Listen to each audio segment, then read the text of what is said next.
What is up, Trust True, but it's Trust to Impress, and I am Biggity BACK back with another video. In today's video, I'm going to be showing you all how I blow out and flat iron my hair. I have not flat ironed my hair in roughly about a year. Y'all saw me flat iron my leave out and cut the front part of my hair to fit a U-part wig, so that's why we have this little craziness going on, which I have to fix. But if you are interested in seeing how I safely flat iron my hair without having any heat damage, then stay tuned.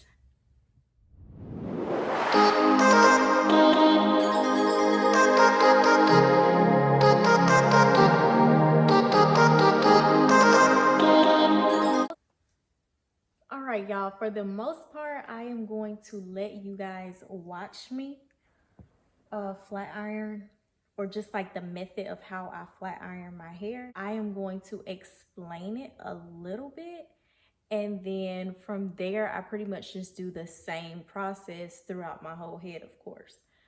So I start off in the very back of my head. I take off a very small section of hair.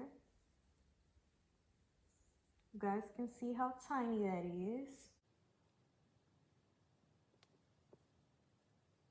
I do very small sections at a time.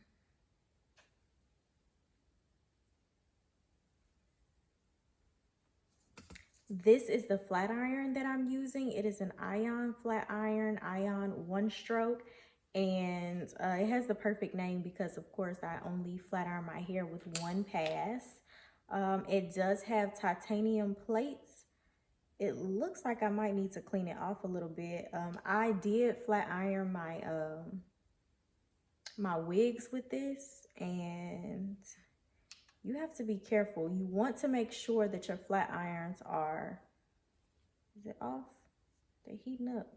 You want to make sure that the surface of your flat iron is super clean every time you use them. So that's why I have a towel here, and I'm just going to wipe any product, oils, whatever may be on the flat irons off, so that the plates are nice and clean.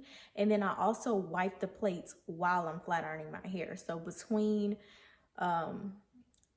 you know, a few sections of hair, I will wipe. You can look on the plates and tell if there's oils on it. So right now my hair has no oil or grease or products other than the heat protectant that I put on before I blow dry my hair. So of course, some of my natural hair oils are going to come out as I work, and I don't want my hair to be oily and heavy because I do have very thin, fine hair. So we want it to press out really nice and pretty. I only purchase flat irons that have the heat settings on them. Now, let me talk about the heat settings a little bit on this flat iron because they tried it. So it only has intervals. It's got, you can see, 200, I think 250, 300, 350, 400, and then 450. Hair burns at 451. If you have products on your hair, it's going to heat past that 450. So with this flat iron, I have to bounce back and forth between 400 and 450 while I'm using it. So I have to be pretty attentive. If you can find a flat iron that has the dial that you just turn for the temperature setting, that one is actually better. But you don't want a flat iron that just says 1, 2, 3, 4, 5, 6, 7, 8, 9, 10, unless it defines what temperature each number represents. You know, so I had an ion that had a dial on it, and I used to flat iron my hair on 425 or 435, and that was perfect for me. That was absolutely perfect for me. That was when I was flat ironing my hair the most, and it was still healthy. Once I had to get a different flat iron and a different blow dryer is when I started to heat damage my hair. So really knowing as much as possible about the products that you're using and how to use them effectively without, you know, damaging your hair is really what helps with your heat damage. It's not so much of just not putting heat on your hair at all. You just need to know how to use your products properly. So this flat iron, as you can see, it has the on button right here, and then it has the controls for the temperature right here. So I'm going to turn it on, and it has lights on this side that shows what temperature setting I'm on. So starting out, I'm going to go ahead and bump this puppy up to, is it on? Yeah, it's on. I'm going to go ahead and bump it up to 450, and it flashes until it is heated to 450. It will stay solid. And like I said, I'm going to be bouncing back and forth between 450 and 400 as I flat iron my hair, because I really, for my hair, the temperature needs to be at 425, 435. Also, you do not want to ever heat your hair past 450. It is going to burn. It may look good for day one, but it is going to fall off. It is going to be charred and fall off. You're going to be smelling like barbecue. If your hair is not straightening the way you want it to look at 450, then straightening is just not for you. And the harsh reality is that some hair textures just don't straighten easily. Let me clarify, you can still wear your hair straightened. However, if your hair is not straightening to a nice silk press out at 450 degrees, rather than heating it past that, burning it, making it all fall out and be an unhealthy natural, it would be a better option, in my personal opinion. What I would do is to just go ahead and get a chemical relaxer, make sure that it's being done properly and professionally so that my hair and my scalp and my skin can still be healthy, because chemical relaxers should not damage your bloodstream or your skin in any type of way, or your hair. So if it's done properly and professionally, you could still be able to wear a curly texture, maybe not as curly of a texture, but you could still wear a curly texture and then be able to get that nice pretty silk press without burning your hair. Now, back to your regular scheduled program.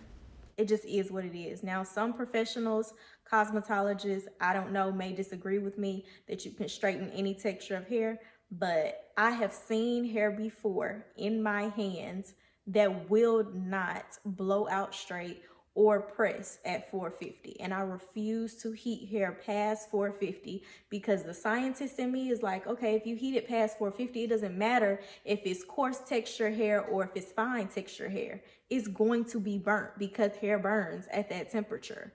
So it just is what it is. I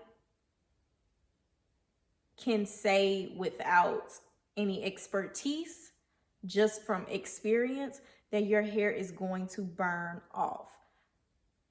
Even if it's a coarse texture, you're going to have some type of heat damage if you heat your hair past 450. And even heating it up to 450, you want to make sure that you're using a heat protectant. I am using the Mayo Organics Heat Protection Spray. I was very careful with my blow drying. When I use the Mayo Organics Heat Protectant, because it does not tell you specifically up to what temperature it protects to. So I try to steer clear of heat protectants like that. I like for my heat protectant to say on the packaging, protects up to 450 degrees. So that way I know I'm protected. Okay, so now I just take you can see this is a very thin section of hair. I'm going to take my iron. I'm going to put it as close to the root as possible, and I kind of pat it like this so that I can feel the heat without burning my scalp. And then I slowly pull down my hair, and I can feel those single strand knots that I'm going to have to cut off. And you do see a little bit of steam, but it's not burnt. You know, it's where I need it to be. Of course, your hair has natural moisture and oils in it. If it didn't, then I haven't been doing what I'm supposed to be doing if it's not moisturized in some way, even though I blow dried it. I actually also, after I blow dried it, I let it air dry overnight. So I like it crispy dry before I do this flat iron process. Ooh, that heat feels warm. All right, and then we come all the way down, and I didn't get the end. You want to make sure that you're doing it evenly all the way down the hair. And I'm going to grab a mirror, get my show going, get through this, and let you guys watch on time lapse. What is up, Trust Stupid? It's Trust to Impress, and I am back with another video. Thank you guys so much for tuning in. Please check down below and make sure you are subscribed, you like, you comment, and you share. I want you guys to go along with me today while I straighten this hair, y'all. Straighten it out. I'm about to press it out. I haven't done this in roughly a year's time, so let's get straight into it. If you are interested in seeing how I safely flat iron my hair without having any heat damage, then stay tuned.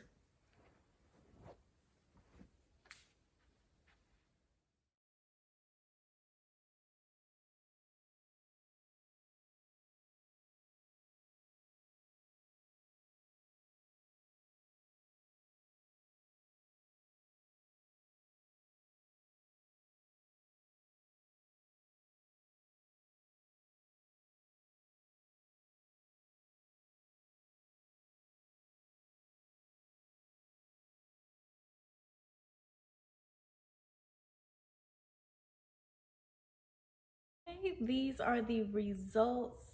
I just finished flat ironing my hair, 1 pass per section. Now, I never truly believed in heat training hair, but I think I'm a believer now, because I used to flat iron my hair in this same method, similar products, and my hair would be bone flat, straight. And this still has a little bit of fluff and frizz to me, which I don't really care for, but it does look very pretty. It looks a lot more healthy than what I actually had expected. And I am going to have to do like a little bit of cutting, damage control, layering. First of all, my ends definitely need to be trimmed. And then you can see this chopped off section right here in the front. That's where I cut my hair to fit that bob U-part wig, y'all. So I actually think I would love my hair cut this length, you know, like my real hair.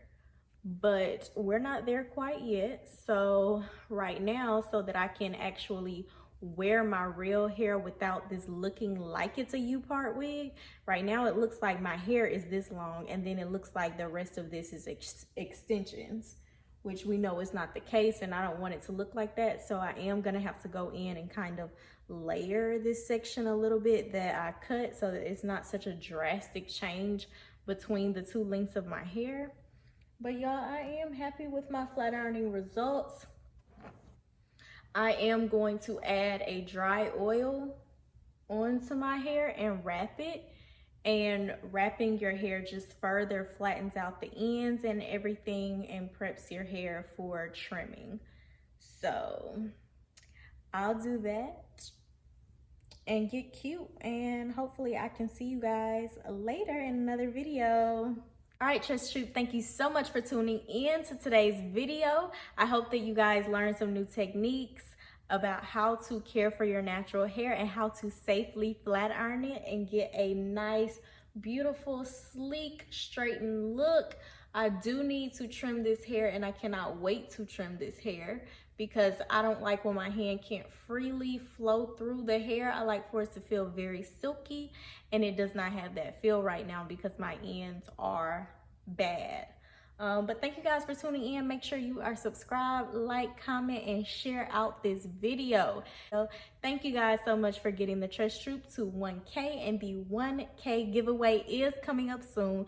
So make sure you are subscribed to the channel. Make sure that you have turned on your post notifications so that you are the first to know when I drop new videos. The 1K subscriber video will drop hopefully this month, y'all. Once again, I am reaching out to small businesses to sponsor my 1K giveaway. So far, we have 7 or 8 small businesses that have chosen to sponsor this giveaway, along with me sponsoring my own giveaway, of course. So I'm really excited about the giveaway. Whoever wins this giveaway, it is going to feel like Christmas. You are going to get so many prizes. I love y'all.